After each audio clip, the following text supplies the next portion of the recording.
Yo, yo, yo, welcome back to another episode of On the Spot Sports. And before we get to our guest today, we have a big shout out for Living Sisu. Living Sisu is a platform and app that wants to give you all the tools to have success in your sport. Their main objective is to activate your lifestyle. So it's for active people. Enjoy discounts at companies like BioSteel, 30% off, Body Logics, the Goalie Guild, all his books are discounted. Roan, Lululemon for men, 20% off, online stretching programs with Eccentrics, 1 full month free. They got super silent massage guns, 20% off those.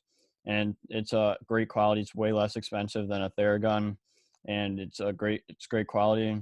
So there's so many more discounts that you guys will need to just become a member to see. So they want to provide you with anything you need for success. So come join the community. I'm a part of it. A bunch of other athletes are a part of it. So it's free to join. It takes 20 seconds to get exclusive offers to your sport, and it's definitely worth it. So do us a huge favor and go sign up for Living Sisu's membership. It's free, 20 takes 20 seconds. So go do it, and we'll see you there. Living Sisu is a great company. We know one of the co-founders, Zach Fricali. He's a great guy. He's the co-founder. He does a lot of live streams on Instagram at Living Sisu, and with a bunch of elite athletes, and you learn a lot from like the athletes' determination, their resiliency, everything to what made them become successful. So it's been a great experience so far. So go on. I'm gonna leave the link in the description. So go sign up. Yo, welcome back to another episode of On Spot Sports. I'm Jack, and today's episode we are joined by a very special guest, professional hockey goaltender and owner of VilardoGoaltending, Nick Vilardo. Nick has spent his professional career overseas in both Sweden and Poland. Nick plays junior hockey days in Austria for the RB Juniors and EC Salzburg U20 team in Austria, as well as a stint in the OJHL and QMJHL prior to turning pro. Nick has also won a Five Nations tournament gold medal for the USA U17 team. So this is going to be a really fun episode, Nick. So welcome to the show, Nick Vilardo. Yeah, happy to be here. Thanks for having me on, Jack. Yeah, no problem. I know our schedules don't really mix and match together, but glad to get this time going when we can. Yeah, absolutely. Looking forward to it. Yeah, but to start things off, like how are you? Like you're doing Vilardo goaltending, so like how's everything with that and just everything going in the off season? Yeah, everything's been going well. Like you said, I have a goaltending school called Vilardo Goaltending, which keeps me pretty busy now. I just had a camp earlier this week. 14 goalies showed up, so it was that was a good showing there. And at the same time balancing that with my own training schedule because I am still trying to stay in shape and planning to play this upcoming season. So I find a good balance between goalie school, my own training, and trying to get away from the rink a little bit because I think that's important to not just stay in the ice rink 12 months of the year. You got to have a little break, a little reset. Yeah, how do you find that balance? Because like training does take a lot of time, but you also have your goaltending school, and then like what you want to do outside the rink as well. Yeah, I think it is important to have stuff outside of the rink. Like I like to golf. I like to do things outside of the rink, like that stuff.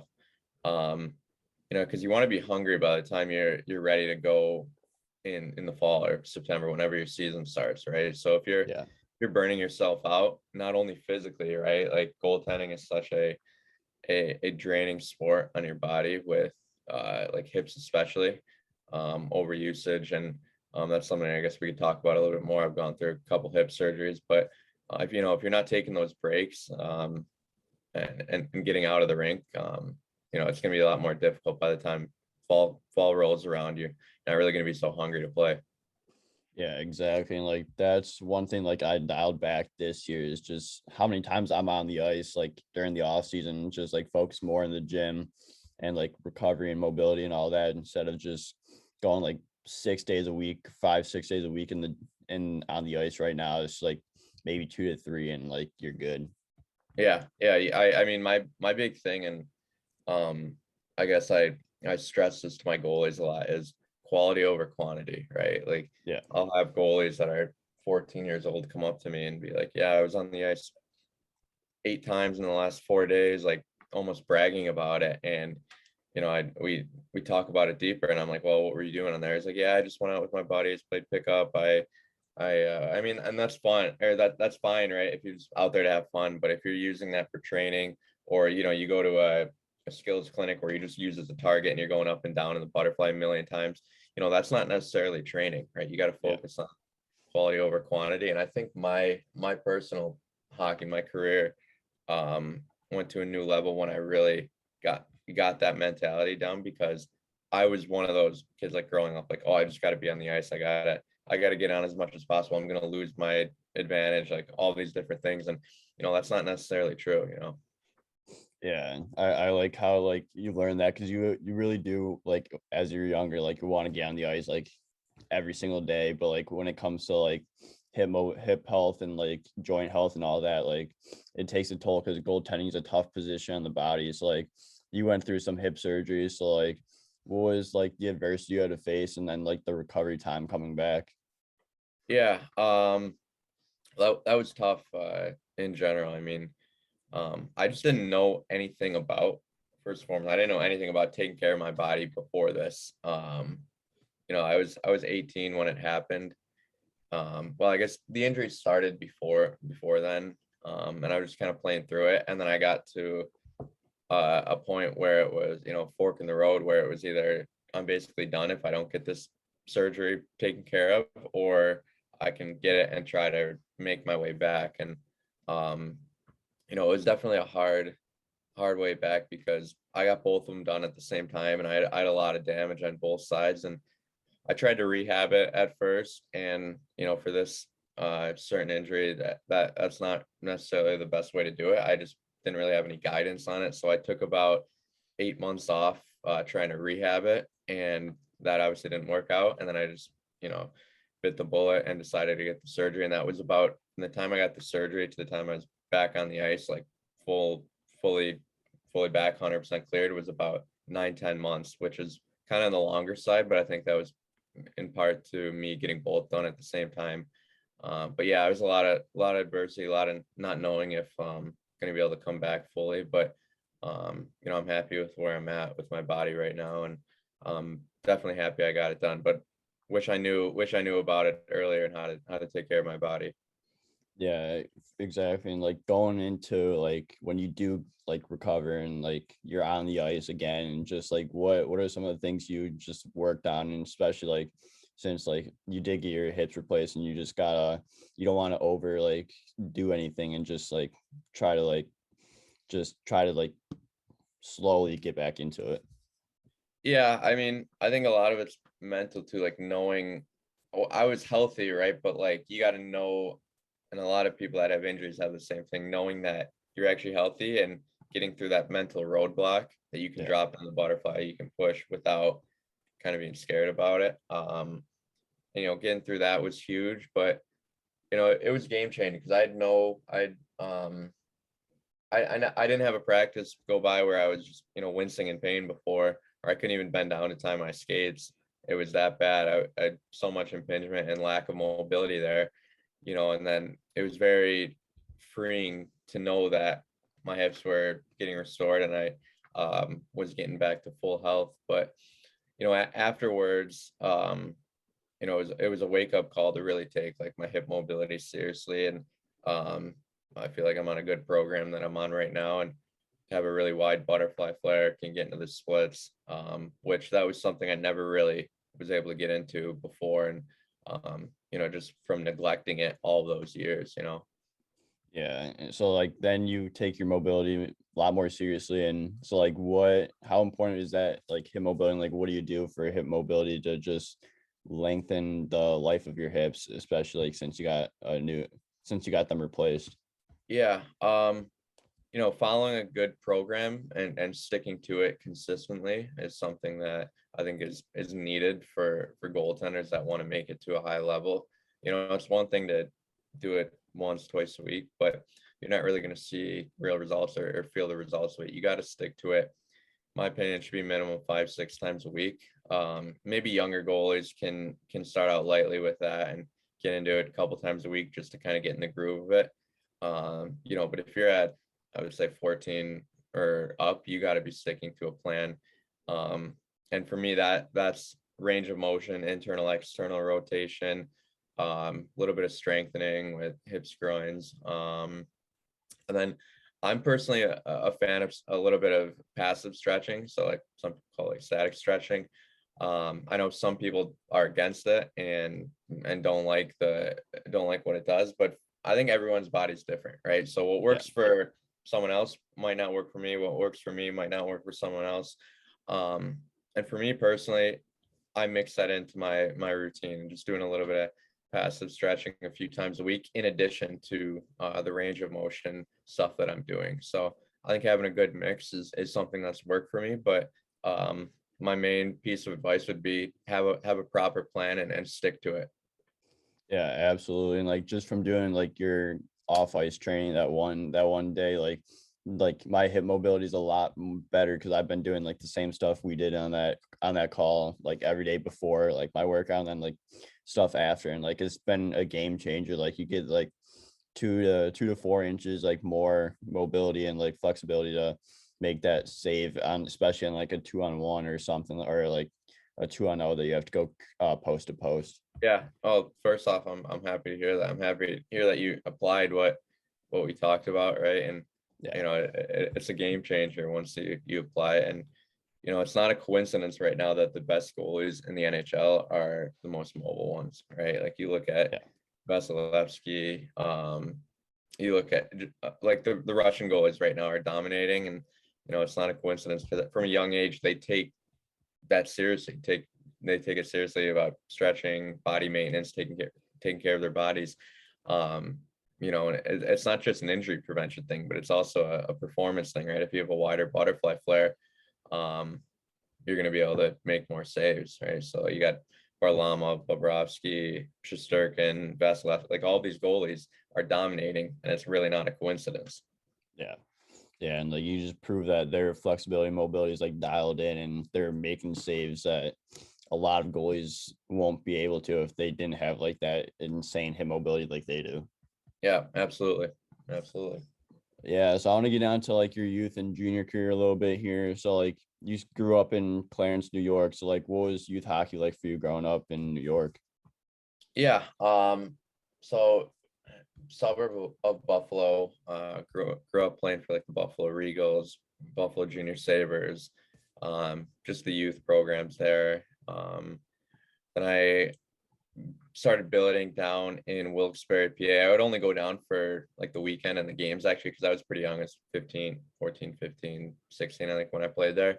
So I wasn't full-time billeting. I still like to be home, but it was only a 3.5 hour drive. So I would go down for the weekend, Thursday through Sunday, play the games, and then come back Monday, Tuesday, Wednesday. So it was a good little setup there. And very thankful for my time there. Made a lot of friends, and actually was able to win a national championship my under 14 year. So that was a great memory. And we had a lot of players on that team that have gone on to play either Division 1 or professional hockey or even the NHL. So that was definitely a good couple of seasons. Yeah, so like you said, you went to Wilkes-Barre for the weekends. Like you grew up in like that AAA organization. So like what was that organization like, and just to help develop your love for the game? Yeah, that was kind of my first real, I don't want to say real hockey because we were still 14, 15, 16 years old, but not that I didn't really take it seriously before, but hockey was just kind of like a fun thing for me. And then, this team needed a goalie. I ended up taking the opportunity and running with it. Our coach was an awesome coach, somebody who I still talk to this day, Alex Vasco. He was Ukrainian coach, so his mentality and coaching style was maybe a little bit different than kids were used to, but it worked out for us, and I learned a lot about just how to be a winner, really, because that was really all that mattered to him. In addition to developing, when it came Yeah. down to the game, like he wanted to win, and we won games. he obviously wanted to develop because he was a big skills guy off the ice, during practice time and everything. But I just learned how to have that winning mentality, and that's something that I think has carried over throughout the years.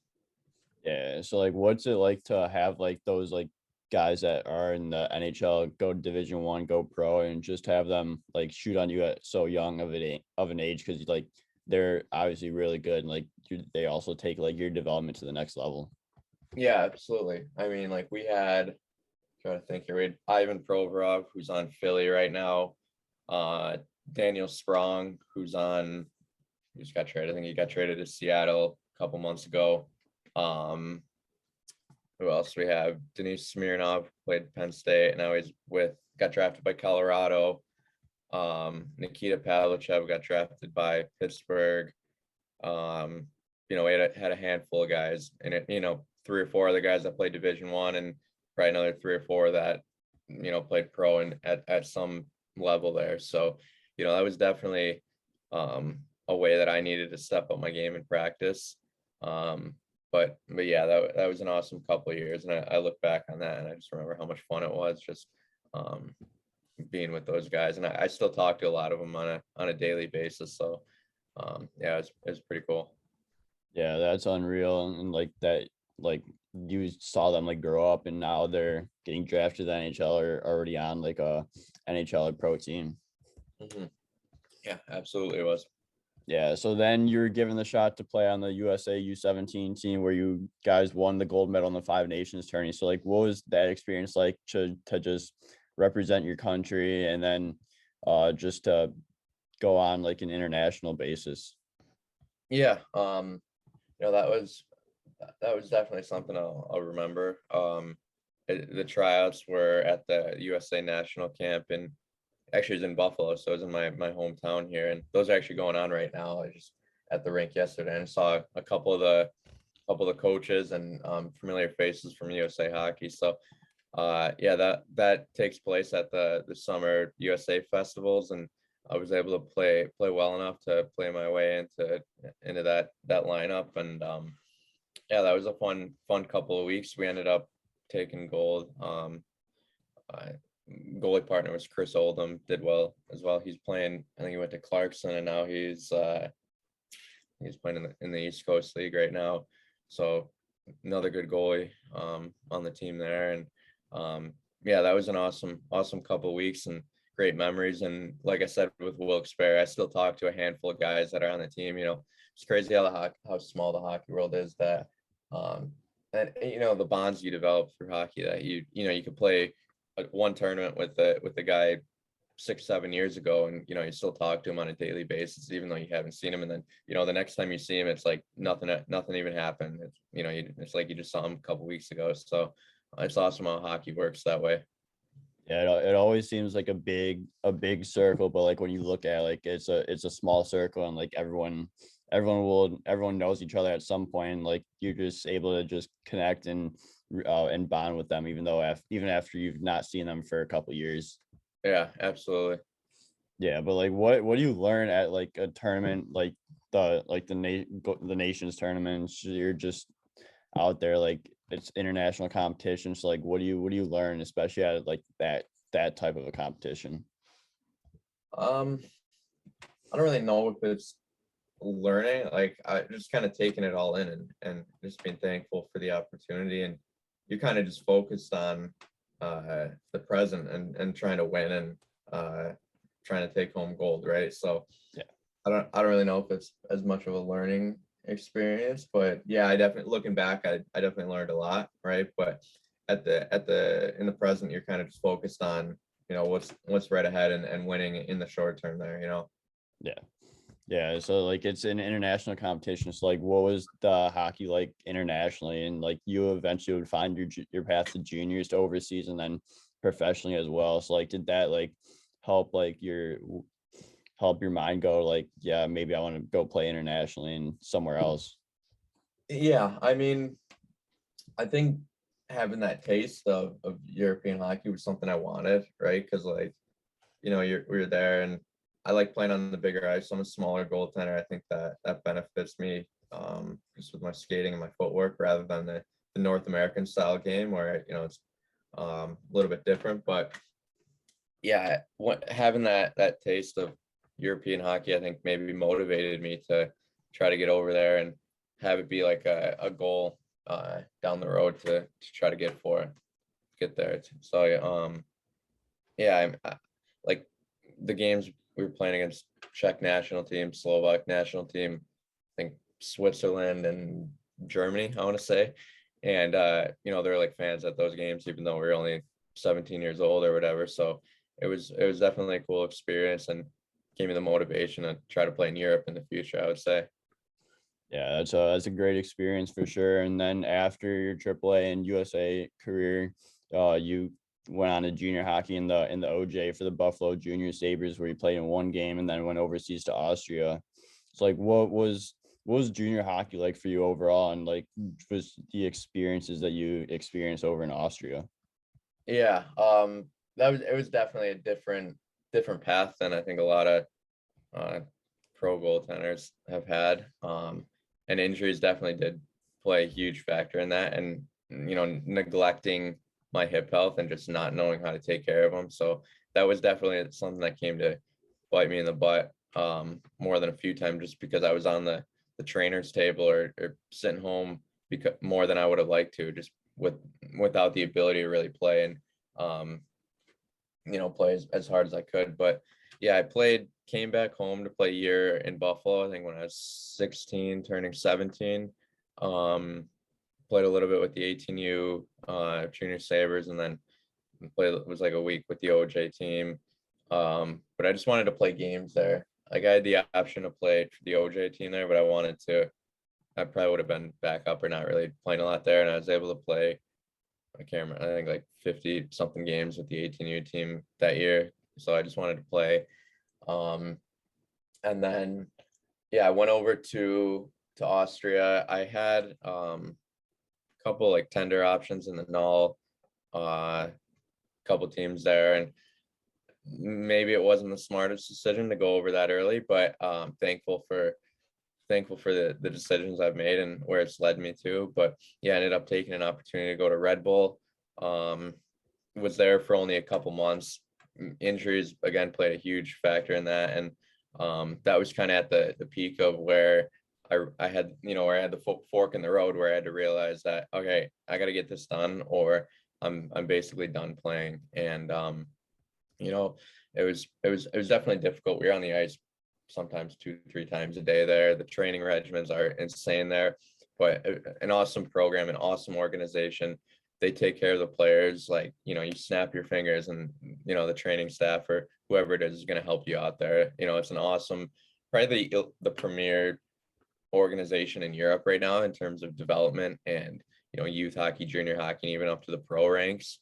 So yeah, that was a cool experience. And I definitely grew up a lot there because, moving away at 18 years old and to a different country, different continent, living by myself there. And I don't know if I was necessarily ready for it, but I definitely grew up a lot, and it helped me, um, down the road to when it came time to my first pro hockey experience, because had I not had that experience at Red Bull and, maybe failed or I had some trials and tribulations there, I don't know if I would have been ready by the time the next opportunity rolled around. Yeah, so like looking back at like your junior career in Austria and like what you see for like junior hockey now in like North America, like what are some of like the biggest differences you've seen, and just like how like junior hockey's handled overseas compared to here? Um, it's tough to say because I was such a short stint there. I was only there 2 months, but um, it was run like the main priority was development, right? Like results in the games were kind of secondary when I was there. It was all about development, like training sessions, off ice sessions, skill sessions, rather than like, get prepared, get tuned up for the next game. Granted, I was only there for 2 months, but that I think that approach is a little bit different. So yeah, I guess that'd be the main takeaway. Just like they're really skill oriented there and really wanted to focus on developing their individual skills. Yeah, absolutely. And just in your elite prospects here, like it says you guys in the QMJHL. So like how did that come up after being in RB for a little bit? Yeah. So I signed there. I came back home, and again, this kind of goes back to not really having that guidance or that knowing how to handle myself or take care of my body or anything like that. I came back from Red Bull. I was still battling these injuries, and that was kind of at the time where I was tried to rehab. I think I referred to that in the very beginning. I was trying to rehab these injuries, which, for those who know, like hip impingement, torn labrum, it's not the easiest thing to do. Sometimes you're at a point where you just need to get the surgery done and get surgically repaired. But so I signed when I came back. I signed in the queue. Was there for 3 4 weeks, but was at a point where I wasn't even physically able to practice on a Yeah. regular basis. Um, and that's something I look back on and wish I did a little bit differently and just was able to take care of my body, so I was able to play at that level because that was something I really wanted to do.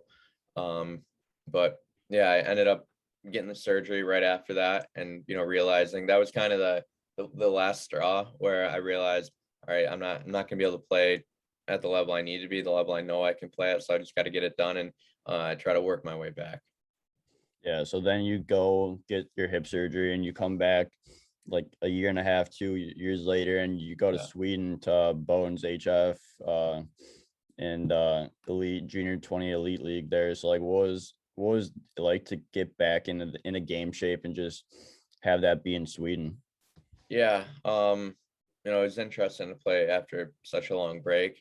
Um, but I felt like I was in good shape after coming back, and um, it's just knowing that my hips were healthy, know that I could drop into a butterfly and have a wider butterfly flare, and not play with pain the whole time out on the ice was definitely refreshing. And I kind of needed to take like a little step back, so I think signing there was just kind of like taking a step back just to be able to get my feet wet and get moving a little bit. And I was only there for the second half of the season because the timing of I think it's the timing of the surgery and the recovery and everything. So my memory is correct. I think I was only there for about 3 months or so, 3 4 months. But it was good to just get my feet wet again and get back to playing games. Yeah, and you play in 10 games there on your elite prospects and just be able to get back into game shape and like play the games that you did in juniors that year is must have been like a really good feeling to actually get back in the game and see how your hips are doing. Yeah, absolutely, it was, and good to have experience a new different culture too, being in Sweden. Yeah, absolutely. So then after your last year of juniors, you pursued to play professional hockey and you carved a path for yourself in Sweden and Poland. So like what was the process like to find a pro team and then get overseas to play for them? Yeah, it was definitely interesting. The start of my pro career wasn't as smooth as I thought it would have been actually. So I signed in Poland, signed there in the off season after that half year in Sweden. Big reason was actually one of my teammates in Sweden was from Poland, and kind of helped me with connections a little bit. And I got offered the spot for this team in Poland, and I went there. So at the time, there was an import rule where you can only have 6 imports on a team, one import goalie. So if you're signed as an import goalie, you're going to be the number one guy, right? So I was fully planning on going there, being the number one guy, and being ready. I had that whole mentality that I was going there, and obviously I had to earn my spot and improve myself in training camp. And the training camp was 6 weeks long, and we skated 5 days a week, two a days, right? So Yeah. skating 10 times a week in practice, working out 10 times a week, and it was in the middle of that we're playing preseason games, so it was definitely a huge kind of like an adjustment, culture shock. We had to kind of like an old Soviet style coach who believed in like that Red Army style of training. So it was almost like a KHL style training camp, but it definitely made me stronger. So I got through that 6 weeks of that, played pretty well in the preseason. Did well. My numbers were pretty good. And then literally one day before our season opener, coach calls me into his office, and we're talking, and he says, Nick, I'm paraphrasing here, but and he didn't even speak English. This is in he spoke Russian. I speak Russian, so this is in Russian. He's like, Nick, you're a good young goalie, but you're too young, you're too small, and we're gonna go with an older Finnish goalie that we just signed from Liga, and he was a 27-year-old Finnish guy, and he's like, yeah, he's flying in tonight. He's gonna play in our season opener tomorrow, and you're not gonna be in the lineup. And so basically that, I'm thinking in my head, I'm done, right? Like I'm done with hockey. You have one import goalie on a team. P's going to be the import goalie. I'm not even going to get my license, like my insurance, my licensing, my transfer cards, everything. They're just going to do his, and they're not even going to do mine.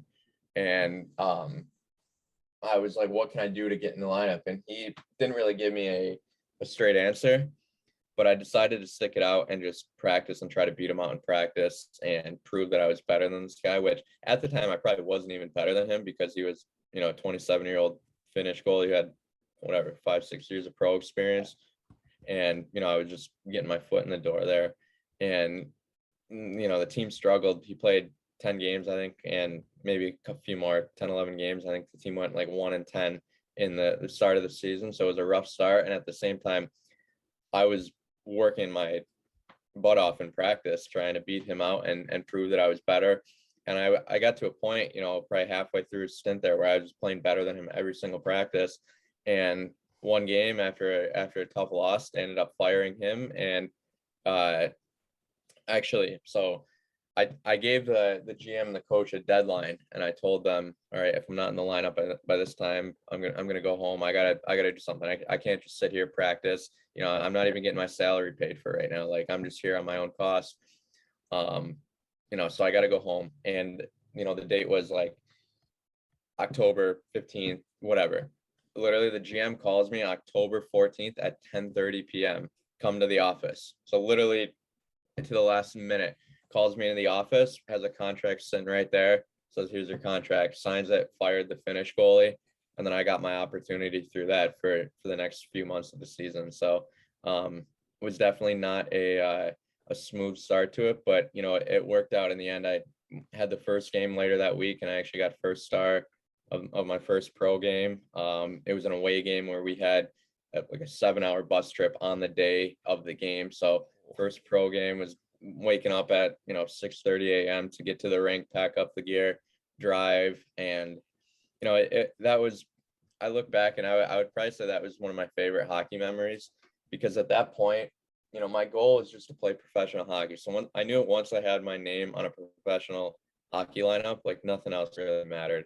And so I just played and figured I'd live with the result. Whatever happens happens. And ended up getting the first star of the game that night. And then we had another game, got second star of the night in the second game, and had another game later that week, and I got first star of the week in the Polish league for my first pro week. So that's definitely a memory that I'll cherish, and one of my favorite hockey experiences.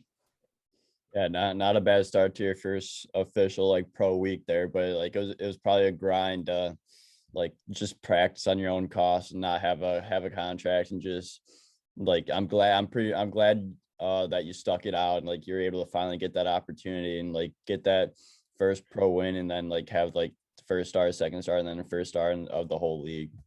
Yeah, it was I'm definitely glad I stuck it out too, because I was that close, right? I was so close to leaving, and I was completely serious. It wasn't just like a threat to the GM. It was like, I literally can't stay here because of visa restrictions. Like I can't stay here longer than this without a visa, without a contract, working contract. And I was like, I'm gonna get into some trouble if I end up overstaying this.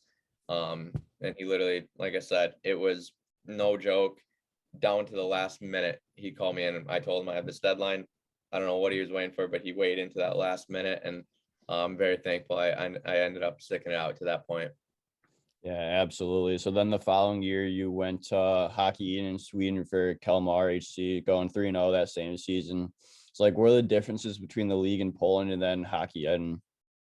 A little bit different. I mean, I think overall the level in Poland is probably a little bit higher, because you have like the ex KHL guys. You got a lot of guys from Czech, Slovakia, the Russians, a lot of guys from Eastern Europe like that.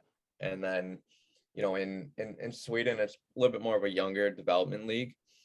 I think in Sweden, they really take care of you. Like the hockey culture is really advanced, and it's really up to date, where, you know, kind of similar to how I was talking about in Red Bull. If you need your skate sharpener, if you need a new stick, you ask them, they're going to get it for you, right? They're going to do everything they can to make sure that you're ready to play. When I think in Poland and the Eastern countries, that might be a little bit behind with that, where you might be on your own for a little bit of that stuff. Um, so the care to the players in Sweden is definitely great. Like they want to do everything they can to make sure that you're comfortable and ready to play. But yeah, the younger league difference with, maybe in Poland, it's guys with families that are using that to, using hockey to feed their families and pay their houses, right? But in Sweden, it's, like I said, a lot younger league, more of a development, trying to get up to, eventually the SHL, Swedish Hockey League.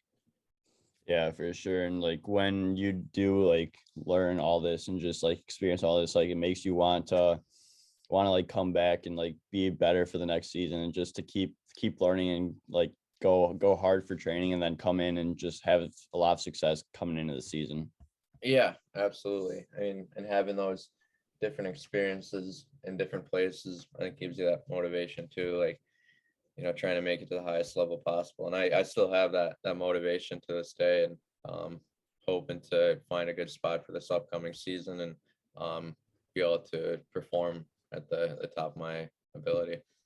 Yeah, absolutely. And like when you come back from seasons, like you train with Buffalo Sabres, like how did you get into that gig, and like how's it just training with the Sabres when the goalies need a rest? Yeah, it was it's something that, another cool hockey experience, and something that helps my level as well. So it started actually during COVID, when Olmark and I think Hutton were the goalies at the time. They would usually go home for the off season. So the guys that were still here, um, wanted to still skate and have practices, and they needed a goalie, and got to know a few of the guys, and they asked me to keep coming back, and asked me one time, and then asked me to keep coming back, and um, it got to the point where this past wasn't signed at the time. This past season, um, went to their pre-training camp skates, and was practicing with the full team. And then this season, I was actually supposed to do it the whole season, but I'm not.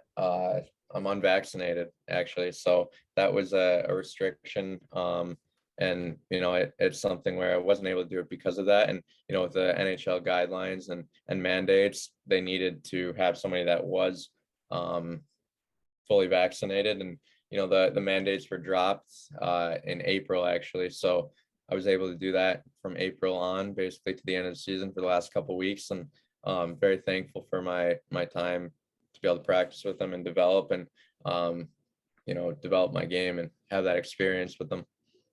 Yeah, so like what do you learn, especially like helping your career go forward and develop, especially like when you're facing the best guys in the world? Yeah, I mean, just everything's quicker, right? And Yeah. um, everything is quicker, and it's not just the skating; it's the way they pass it, the way they catch passes, the way they get shots off, the way they think.